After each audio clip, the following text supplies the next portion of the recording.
Thank you. Thank you, Camilla. To make the loss of these lives matter. My wife and I, Camilla, we spent most of last week on the ground with the families in Uvalde, Texas. We shared stories, tears, and memories. The common thread, independent of the anger and the confusion and the sadness, it was the same. How can these families continue to honor these deaths by keeping the dreams of these children and teachers alive? Again, how can the loss of these lives matter? So while we honor and acknowledge the victims, we need to recognize that this time, it seems that something is different. There is a sense that perhaps there's a viable path forward. Responsible parties in this debate seem to at least be committed to sitting down and having a real conversation about a new and improved path forward. A path that can bring us closer together and make us safer as a country. A path that can actually get something done this time. Camilla and I came here to share my stories from my hometown of Uvalde. Came here to take meetings with elected officials on both sides of the aisle. We came here to speak to them, to speak with them, and to urge them to speak with each other. To remind and inspire them that the American people will continue to drive forward the mission of keeping our children safe, because it's more than our right to do so. It's our responsibility to do so. I'm here today in the hopes of applying what energy, reason, and passion that I have into trying to turn this moment into a reality. Because as I said, this moment is different. We are in a window of opportunity right now that we have not been in before. A window where it seems like real change can happen. Uvalde, Texas is where I was born. It's where my mom taught kindergarten less than a mile from Robb Elementary. Uvalde is where I learned to master a Daisy BB gun. That took 2 years before I graduated to a .410 shotgun. Uvalde is where I was taught to revere the power and the capability of the tool that we call a gun. Uvalde is where I learned responsible gun ownership. Now, Uvalde called me on May 24th when I learned the news of this devastating tragedy. I had been out of cellular range, working in the studio all day when I emerged, and messages about a mass shooting in the town I was born in began flooding my inbox. In a bit of shock, I drove home, hugged my children a bit tighter and longer than the night before, and then the reality of what had happened that day in the town I was born in set in. So the next morning, Camilla, myself, the kids, we loaded up the truck and we drove to Uvalde. And when we arrived a few hours later, I got to tell you, even from the inside of our vehicle, you could feel the shock in the town. You could feel the pain, the denial, the disillusion, anger, blame, sadness, loss of lives, dreams halted. We saw ministries, we saw first responders, counselors, cooks, families trying to grieve without it being on the front page news. We met with the local funeral director and countless morticians who hadn't slept since the massacre the day before, because they've been working 24/7 trying to handle so many bodies at once, so many little innocent bodies who had their entire lives still yet to live. And that is there that we met two of the grieving parents, Ryan and Jessica Ramirez. Their 10-year-old daughter, Alethea. She was one of the 19 children that were killed the day before. Now, Alethea, her dream was to go to art school in Paris and one day share her art with the world. Ryan and Jessica were eager to share Alethea's art with us and said if we could share it, that somehow, maybe that would make Alethea smile in heaven. They told us that showing someone else Alethea's art would in some way keep her alive. Now, this particular drawing is a self-portrait all right, of Aletha drawing with her friend in heaven looking down on her, drawing the very same picture. Her mother said of this drawing, she said, you know, we never really talked to her about heaven before, but somehow she knew. Aletha was 10 years old. Her father, Ryan, this man was steady. He was uncommonly together and calm. When a frazzled friend of his came up and said, how are you so calm? I'd be going crazy. Ryan told him, he said, no, you wouldn't. No, you wouldn't. You'd be strong for your wife and kids, because if they see you go crazy, that will not help them. Just a week prior, Ryan got a full-time line job, stringing power lines from pole to pole. And every day since landing that well-paying full-time job, he reminded his daughter Aletha, he said, girl, Daddy gonna spoil you now. Told her every single night. He said, Daddy's gonna take you to SeaWorld one day.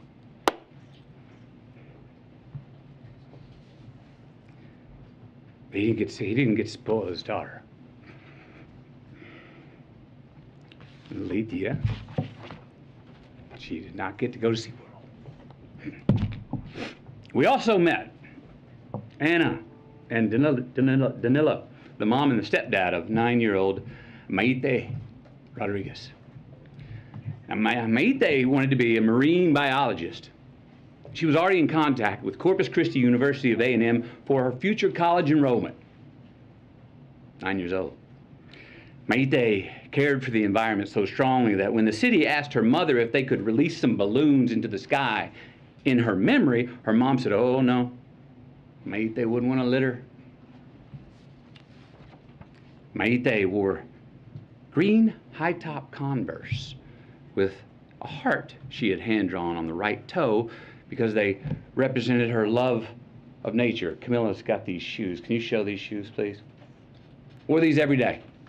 Green Converse with a heart on the right toe.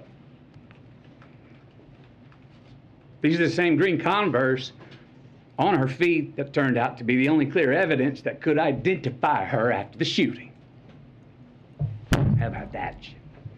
Maite wrote a letter.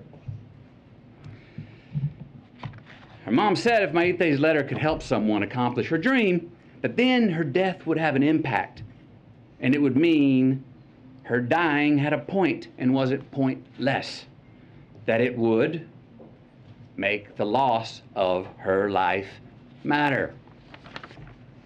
The letter reads, Marine biologist, I want to pass school to get to my dream college. My dream college is in Corpus Christi by the ocean. I need to live next to the ocean because I want to be a marine biologist. Marine biologists study animals and the water. Most of the time I will be in a lab. Sometimes I will be on TV.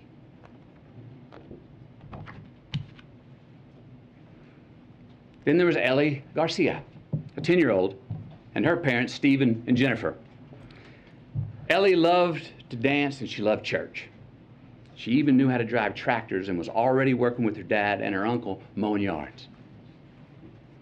Ellie was always giving of her gifts, her time, even half-eaten food on her plate, they said. Said around the house, we called her the Great Regifter. Smiling through tears, her family told us how Ellie loved to embrace. Said she was the biggest hugger in the family. Now, Ellie was born Catholic, but had been going to Baptist church with her uncle for the last couple of years. Her mom and dad were proud of her because they said she was learning to love God no matter where.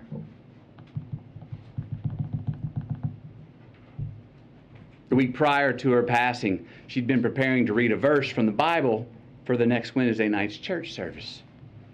The verse was from Deuteronomy 6:5. And thou shalt love the Lord thy God with all thy heart, with all thy soul, and with all thy might. That's who Ellie was becoming. but she never got to read it. Service on that Wednesday night. Then there was a fairy tale love story of a teacher named Irma and her husband Joe. What a great family this was. This was an amazing family. Camilla and I, we sat with about 20 of their family members in their living room, along with their 4 kids. Kids were 23, 19, 15, and 13. They shared all these stories about how Irma and Joe served the community and would host all these parties, and how Irma and Joe were planning on getting a food truck together when they soon retired. They were humble, hard-working people. Irma was a teacher who her family said went above and beyond and just couldn't say no to any kind of teaching. Joe had been commuting to and from work 70 miles away in Del Rio for years.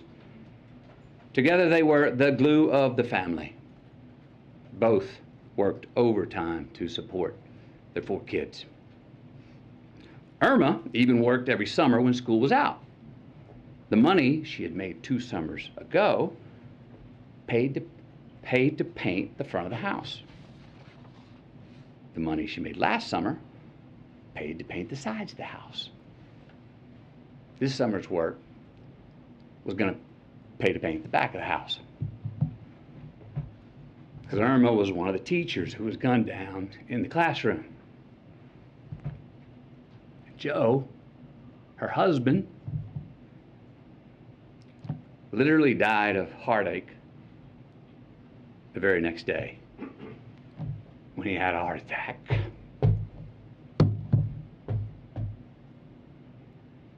They never got to paint the back of their house.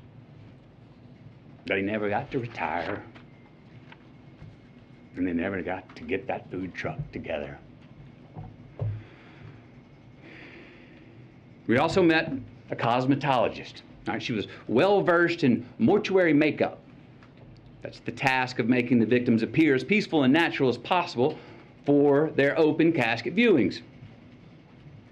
These bodies were very different. They needed much more than makeup to be presentable. They needed extensive restoration. Why? Due to the exceptionally large exit wounds of an AR-15 rifle.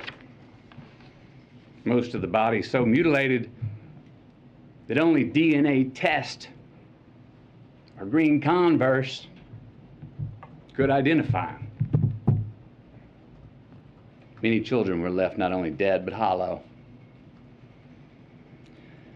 So yes, counselors are going to be needed in Uvalde for a long time. Counselors are needed in all these places where these mass shooters have been for a long time. I was told by many that it takes a good year before people even understand what to do next.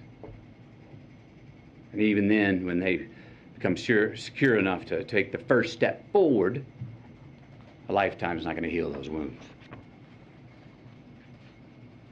But again, you know what every one of these parents wanted, what they asked us for? What every parent separately expressed in their own way to Camilla and me? That they want their children's dreams to live on. That they want their children's dreams to continue to accomplish something after they are gone. They want to make their loss of life matter. Look, we heard from so many people, right? Families of the deceased, mothers, fathers, sisters, brothers, Texas Rangers, hunters, Border Patrol, and responsible gun owners who won't give up their Second Amendment right to bear arms. And you know what they all said? We want secure and safe schools, and we want gun laws that won't make it so easy for the bad guys to get these damn guns. So, we know it's on the table. We need to invest in mental health care. We need safer schools. We need to restrain sensationalized media coverage. We need to restore our family values. We need to restore our American values. And we need responsible gun ownership. Responsible gun ownership. We need background checks. We need to raise the minimum age to purchase an AR-15 rifle to 21. We need a waiting period for those rifles. We need red flag laws and consequences for those who abuse them. These are reasonable, practical, tactical regulations to our nation, states, communities, schools, and homes. Responsible gun owners are fed up with the Second Amendment being abused and hijacked by some deranged individuals. These regulations are not a step back. They're a step forward for a civil society and the Second Amendment. Look, is this cure-all? Hell no. But people are hurting. Families are, parents are. And look, as divided as our country is, this gun responsibility issue is one that we agree on more than we don't. It really is. Look, this should be a nonpartisan issue. This should not be a partisan issue. There is not a Democratic or Republican value in one single act of these shooters. It's not. But people in power have failed to act. So we're asking you. And I'm asking you, will you please ask yourselves, can both sides rise above? Can both sides see beyond the political problem at hand and admit that we have a life preservation problem on our hands? Because we got a chance right now to reach for and to grasp a higher ground above our political affiliations. A chance to make a choice that does more than protect your party. A chance to make a choice that protects our country now and for the next generation. We got to take a sober, humble, and honest look in the mirror and rebrand ourselves based on what we truly value. What we truly value. We got to get some real courage and honor our immortal obligations instead of our party affiliations. Enough with the counterpunching.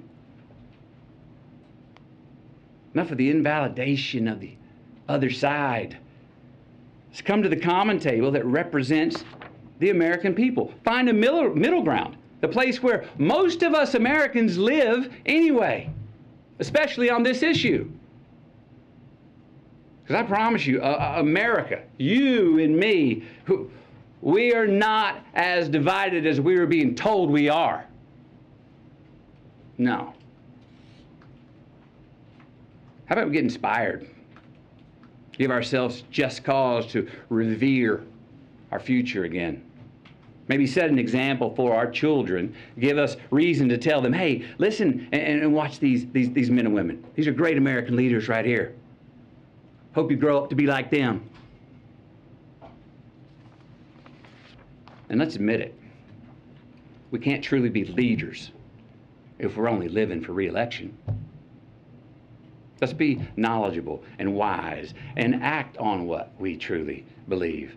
Again, we got to look in the mirror, lead with humility, and acknowledge the values that are inherent to, but also above politics.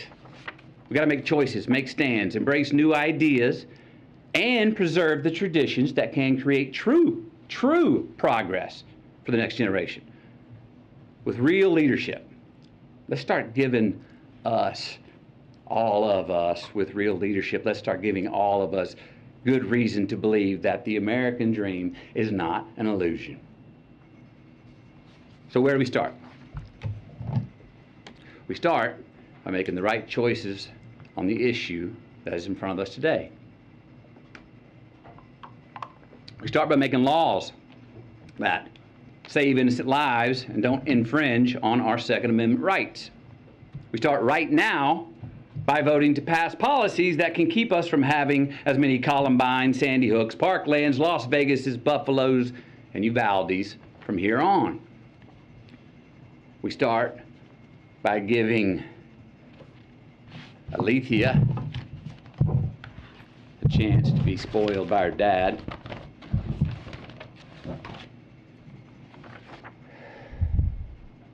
We start by giving Mayte a chance to become a marine biologist. Start by giving Ellie a chance to read her Bible verse at the Wednesday night service. Start by giving Irma and Joe a chance to finish painting their house. Maybe retire, get that food truck. We start by giving McKenna, Layla, Miranda, Nevaeh, Jose, Javier, Tess, Rogelio, Eliana, Annabelle, Jackie, Azuya, JC, Jayla, Ava, Amory, and Lexi. We start by giving all of them our promise that their dreams are not going to be forgotten. We start by making the loss of these lives matter.